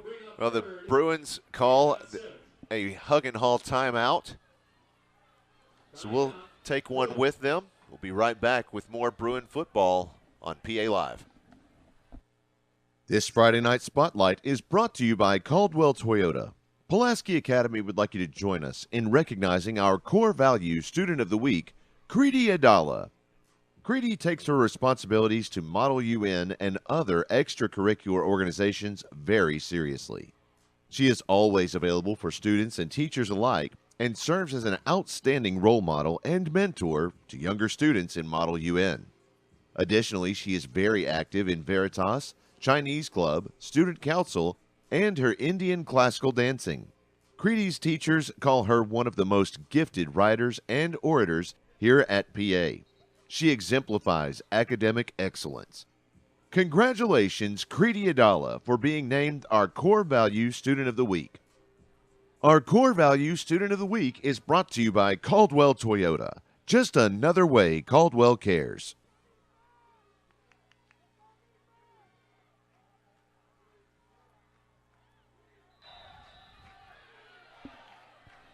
All right, we're back. Goblins set up on their own 5-yard line. 3rd down, 7 yards to go. There's the pass. Oh, my goodness. 2 Bruins reaching out for that one, trying to catch it. I didn't see any Goblins trying to receive that, but he had Sloan Barrett was in the area. Yeah, it was. I think they were trying to run kind of that same play that they ran earlier, bringing Sloan Barrett back into the middle, just run a little slant route and get him the ball quickly. Unfortunately for the Goblins, it didn't turn out there.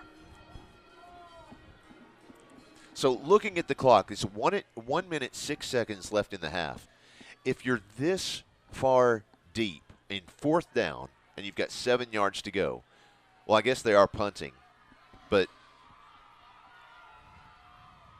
I was just thinking you could take a delay of game penalty. Run the clock, and then, just run the play clock as short as you can. Take a delay of game, and then run it again, and just not bother with Bruins getting an opportunity to touch the ball a second time. Yeah, but then I also think so what you also risk there is then other mistakes that you don't want made. That's true. You are very close. It could lead to a false start. It could lead to a missed snap. So the way that I see that is that with a snap that already went over his head, over Plumlee's head earlier in the game, I think that's the smart play. Just get it out, let your defense get out there and do some work and go into the half. There's the snap to Pfizer. He passes to the left side to Joe Hyman, and he is wrapped up and oh, my gosh. Yeah, flags are coming in from all over the place.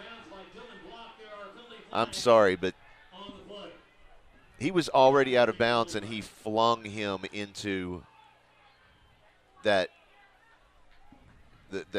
seat on the sidelines.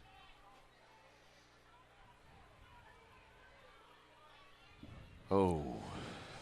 I mean, it's one of those things that I'm surprised he got back up. He's out there. Let's go to the white hat. Dead ball, personal foul, late hit on the sideline on the defense. 15-yard penalty. It's still 2nd down. Well, even with that call, that's Bruin fans that were booing. Yeah, I mean, there is the ability for a referee to have a player ejected. It doesn't have to quantify. The officials want to talk some more. I've got to be honest. This is all on me. This is not the expression of anybody else but me. The way that I was coached was that when a play is called and the referee makes the call, you leave him alone. Yeah. You don't sit there and argue with him or talk with him. I think the Goblins have got to be careful here with the amount that they are sharing their thoughts, the players at least sharing their thoughts with the referees. Now, right. I could be wrong. They could be very positive conversations down there. I don't know. Well, We've oh, got wait, another now flag. That's going to be on the coaches. Yep. There's a moving penalty flag after the play.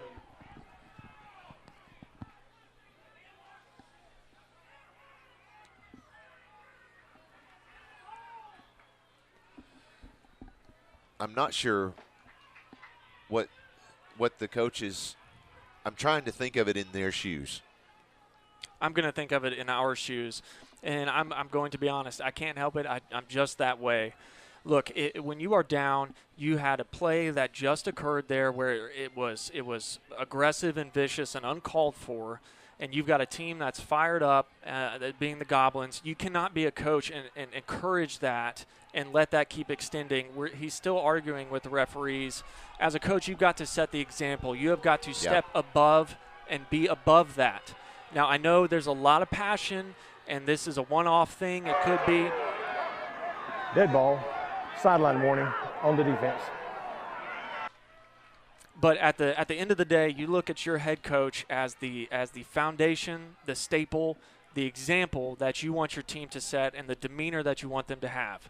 So getting another sideline warning after having a play like that, you got to be careful. You got to be careful. Right. Well, luckily we've got just under a minute before halftime, and they'll have some time in the locker room to cool off a little bit. Pardon the pun. There's the snap to Pfizer. He has it out there. It's complete to John Mark Charette, and he is stopped at the 39-yard line. It's a Holloman and Associates first down. Bruins getting the hurry up. And Talon Stevens again there was on the stop. I mean, we've called his name a lot tonight, and really he's been a key part to this defense.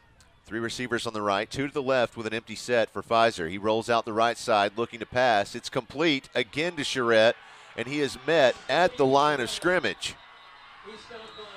That was Brody Gillum with the stop. And that is a great football play by Brody Gillum. Just come up, make the play, make the tackle, and walk away. Move on to the next play. Yep, he sure did. And that's a big compliment to those players to be able to feel that passion and intensity of the moment and just absorb it. Well, be sure to stick around for the Ackles Carpet One halftime show. Of course, the Bruin Brigade will perform. I believe the cheerleaders will be out on the field, and then we'll have an opportunity to see the national champion Pulaski Academy dance team. They won the national title last year in their debut season. And so we'll talk about making a splat or making a move. Right, there you go. So they won't be performing live, but we do have a hype video is what they called it. And so you'll be able to see them perform. And after we see the video, we'll have a few of them in the booth with us to talk about the dance team. Very exciting. Very cool. 28 seconds left in the half. Pfizer in the shotgun. Twins stacked on both sides. Hyman in motion, moving to the right. There's the snap. Looking in. He gets creamed from behind. He was completely blindsided. That was Brody Gillum with the tackle. And they're calling it an incomplete pass, it looks like. And Brody Gillum comes up, makes the play. All of the coaches from Harrison are out on the field. They definitely wanted that to be a live ball. The coaches are still out there. They can't. He's trying to call timeout. There's the snap. Little play action there. He's going to keep this one. He's into the 20, the 15, the 10, and shoved out of bounds. Pfizer with the quarterback keep. Out of bounds with 11 seconds, and here's a PI Roofing penalty flag. So There's a penalty flag, a PI Roofing penalty flag at the end of the play.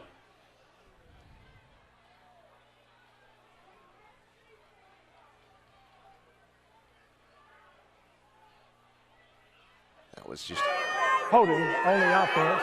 2-yard penalty from the spot of the foul. We'll replay the down. and of course All right, we got a first down. it's interesting to me that microphone is picking up that much of the crowd. So just anyway. a side note. Why I've got to ask why could the Goblins not call a timeout? I did not understand that either. Because I mean he was clearly saying timeout. Yes, very clearly. And the head referee, literally shook his head and said no. After the penalty enforcement, there's still a first down. So if anybody has any information on that, I would love to know. Yeah, that I'm very confused on that point as well. Now they can get a timeout. Now he gets his timeout.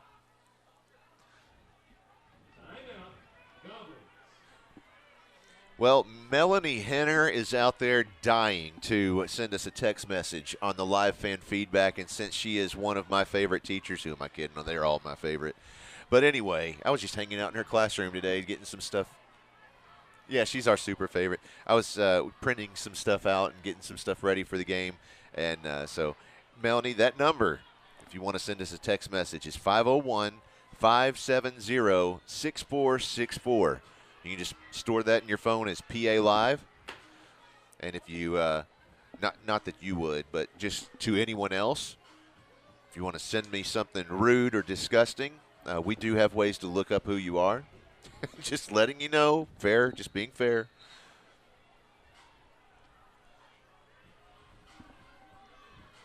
Coach Wells is continuing to express himself to the referees. And don't get me wrong, there's obviously a lot of passion in this game, and you do want to see that. It's just there's a point where it does get to be too much, so you've got to have the wherewithal to pull yourself back and see the bigger picture. Right. And that goes for both sides of the ball here. Absolutely. I'm not talking about just the Goblins. Yes. All right. Looks like they're operating with 3 receivers on the left side. There's the snap to Pfizer. Passes downfield. It's intercepted. That is an interception by the Goblins at their own. Was that about a 7-yard line? 4 seconds left in the half. Looks like they're spotting them at the 8. And as a reminder, Harrison will receive the kickoff. Yep. After the half. And so I think this goes back to what we were talking about earlier: is do you punt the ball in your own end zone? And here I think we can clearly see that ended up being the right decision. Yes. And it paid off for him, especially. I mean, it doesn't matter what play they run here. Right. Going into the halftime, having the momentum like that's a big deal.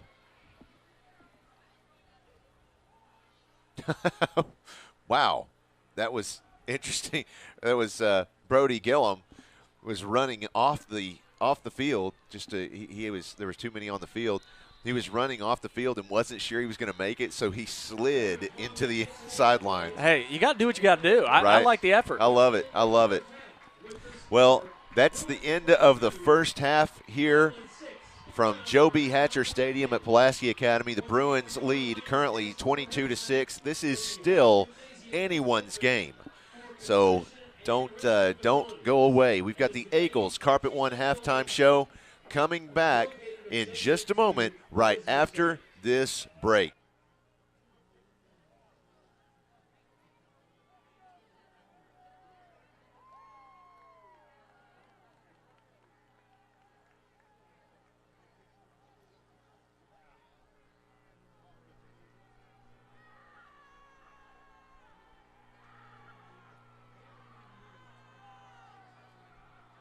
Ladies and gentlemen, let's welcome the PA Bruins Senior Spirit Squad.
the Bruins Senior Spirit Squad.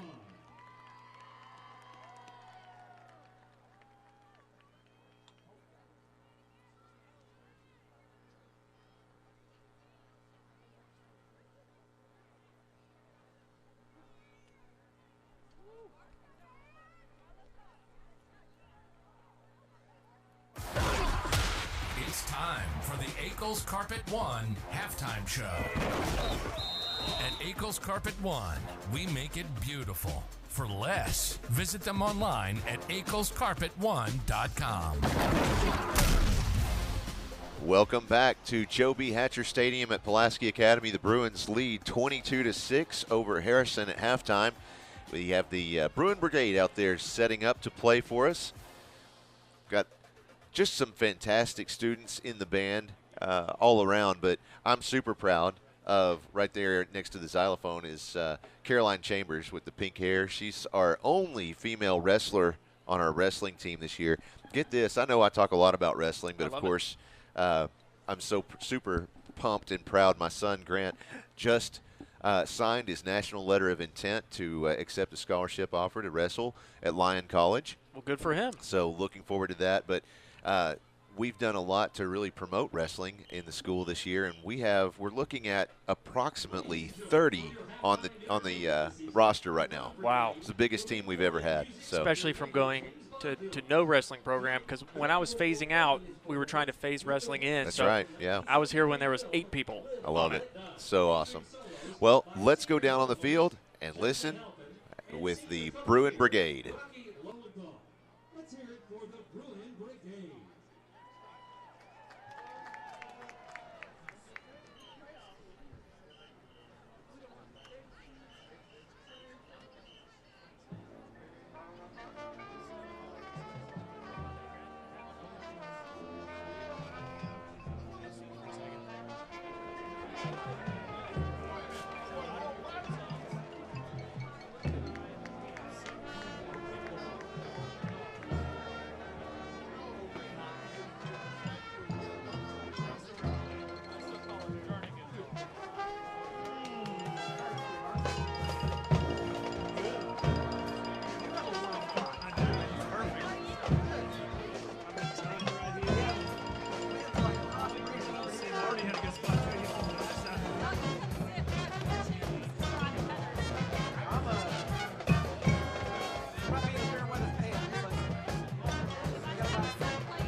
About halfway between England and Stockholm.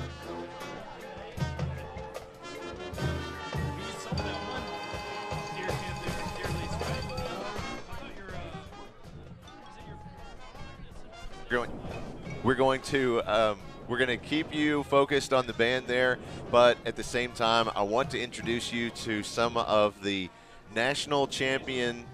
Right? Make sure I'm saying this right. State champion. Okay, excuse me. State champion dance team. Of course, the Pulaski Academy dance team had their inaugural season just last year, and I know you have to be super pumped. Why don't you introduce yourselves? I'm Audrey Hampson. And I'm Lauren Middleton. And Audrey, I know you're a senior this year? Yes, I'm senior and I'm the captain. Okay, and what grade are you in? I'm a junior. Junior. Okay, fantastic. So tell me a little bit about the dance team. Okay, so the dance team, it's kind of different than like every other sport.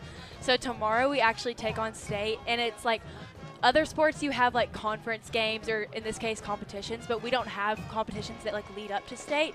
So state's like our one and done thing. So we can have regional competitions, but it doesn't determine if we get to go to state. Everyone gets to go to state, so it's like fair game for all. So it's a super big deal for us. That's awesome. So how do you feel about going to state this year? You know, I'm really excited. Last year I was nervous, but like this year it just feels like any other day at dance, because I don't want to like let my nerves like take hold of me. So I just want to treat it like any other day at dance and just do the best we can. Fantastic answer. I love it. So I know that we have cheer, we have pom, we have dance. What am I missing? That's it. Okay. Yes. So have you just normally do all of you participate in other areas, in those other areas as well? You got it. Well, I mean, most of us are on the spirit squad, Okay. the senior high spirit squad, but other than that, I mean, some of us are in acting and other sports, but I'd say half of our team's on the senior high spirit squad, so. Okay, fantastic. And obviously it's a very small group. You Yes. have I'm sure that you have a very close relationship with Yes, everybody, right? Very.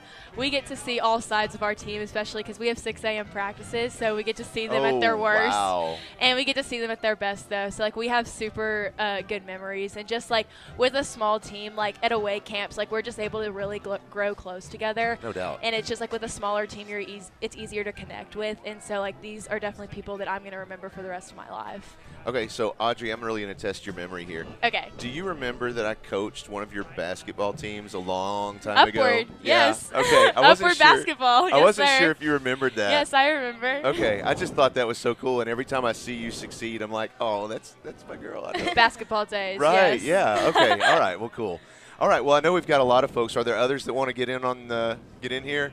They're like shaking their head no, and Miss Hugh Schuster's back there like, yeah, you're going to get in there. All right. I tell you what. Here's what we'll do. If Christina's listening, do we have their video that we can go ahead and cue that up? All right. So we're going to watch their hype video that they made. Y'all just made this yesterday, right? Yes, yesterday. So it's a funny story. We were actually having wrestling practice upstairs, and I didn't know that there was anyone else working out in the gym, and so we had just finished the technique part of our practice, and the last 30 minutes is dedicated to conditioning, which means a lot of sweating. And next thing you know, I'm just yelling through the hallways, let's go, let's go. I'm trying to be motivational, you got this, come on. And I step into the gym, and I have all these people looking back at me. I'm like, oh, whoops. So, okay. We can't. Oh, okay, I'm sorry. I did not realize the band was still out there. Okay, so we're just talking on top of the band. Of course, we want to make sure that they get where, of course, we're having to stack everybody together Right. because we only have 15 minutes tonight. Yes. Normally we might have 20 minutes or so, but it's pretty tight. So I tell you what, let's just pass off the headsets. And, Christina, if you'll just mute those two, and that way they can pass those off. All right, you're set. And then we'll have a couple more step in here. All right. Thank you. I'm going to guess your name is Kennedy. I'm just guessing here. Okay. All right, so pull those mics in nice and tight, and then tell us who you are and what grade you're in. My name is Kennedy. I'm in the 12th grade. Sorry. Yeah, pull them up. Pull them up a little tighter. There you go. Like, see how mine is? Just way up in there. There you go. Okay, everybody wants to hear you. Okay, say it again, Kennedy. Okay, my name is Kennedy, and I'm in the 12th grade. I'm Caroline Perry, and I'm in the 11th grade. All right. So what does it mean to each of you to be on the dance team?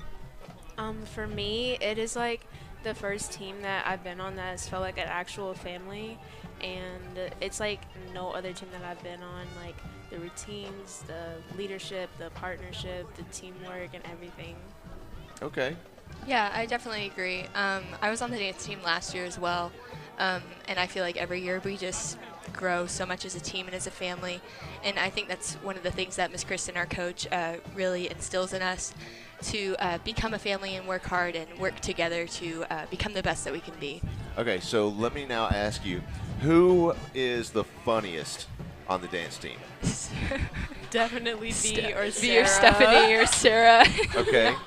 All right. I and said your name, Steph. Who is let's see, who is the one that you really don't want to mess with first thing on those 6 a.m. practices? You want to give Audrey. You want to give Audrey her space? Okay. Audrey.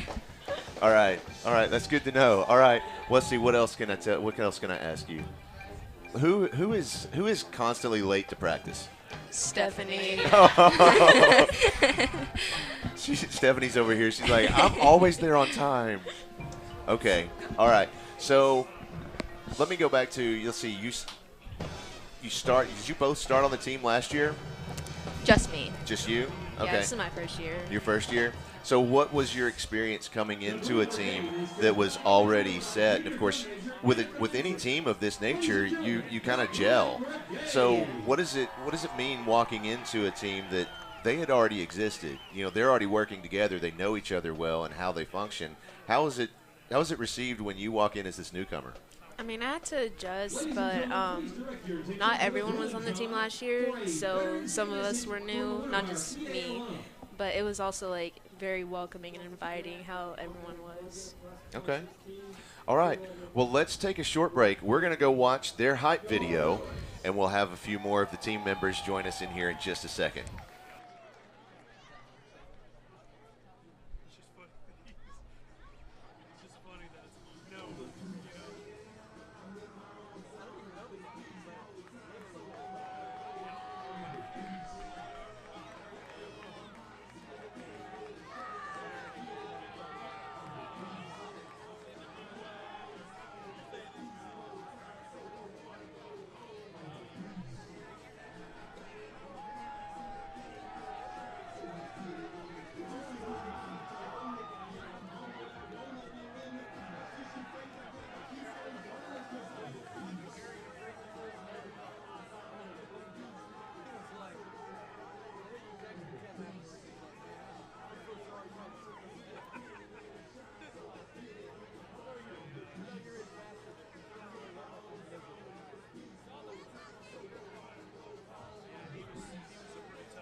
Okay, welcome back. And so that was a fantastic video. It's crazy y'all put that together in one day. Who edited that for y'all? Kristen. What? The coach? Oh my gosh. So she's like multi-talented, right? Of course. Okay, so tell me what character trait. Okay, first let me stop. Let me ask you to introduce yourselves. My name's Victoria, and I'm in the 10th grade. Okay. My name's Stephanie, and I'm in the 11th grade. Okay, and you're the one that's always late. No, once. I slept in one practice. She missed practice. You like just missed once. the whole. I had no family in town, so I just got a little jumbled up. I was home alone. Okay, so what did Coach have you like run laps or like dance? No, no, nothing. Wow. A little pass. Wow, she's pretty lax, right? Yeah. Okay, so what character traits of your coach do you aspire to have as an adult? Definitely the passion she has for dance and just for like, she wants everybody to be a family. She really loves us hard. Okay. Well, is it the leadership? Like, she's just such a good leader for us, and I just want to be here when I grow up. Love that. Do you need a tissue? She's back here like, I love that. Awesome. Okay. Well, okay. So tell me, is this your first year on the dance team? Last year I was on the team, but Okay. I came from a different school, so I had to wait a year. So I was like mascot. In a Okay. way. Yeah. So, Just kind of motivational in the background. Yeah. Yeah. I understand how that goes. And This is my second year. your second year. Okay. So how does it feel when you have somebody? Obviously, she was with the team last year, so you know. But you have others that kind of joined the team, and you've, like I said earlier, you've already gelled. How does it feel from your perspective as you're already on this team and you have somebody new walk in? Well, I love the new people. This team this year has been so great. Like, we're such a family. I don't know. It's really great. Awesome. Well, thanks so much for coming in. I didn't expect all of this. I kind of figured there'd be like two people that came in, and Miss Schuster called me this afternoon. She's like, hey, we've got this great hype video. I'm like, sweet. And we want to send some folks up for halftime. I'm like, yes, because I totally forgot to do anything. So thank you so much. I really appreciate it. And best of luck at state. Thank you. All right. Well, thanks, everybody, for watching. And stick around. We've got more coming up on the Eagles Carpet One halftime show right after this from our sponsors.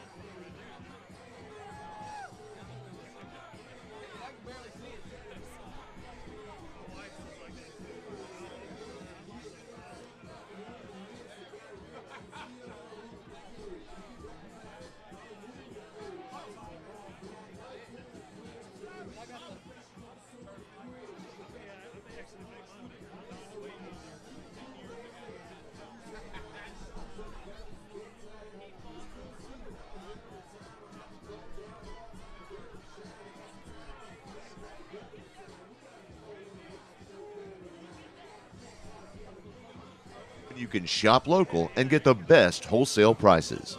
At Akel's Carpet One, we make it beautiful for less. AkelsCarpet1.com. At Akel's Carpet One, they can get it for you at wholesale. That's not just a slogan at Akel's Carpet One, it's their real money-saving story.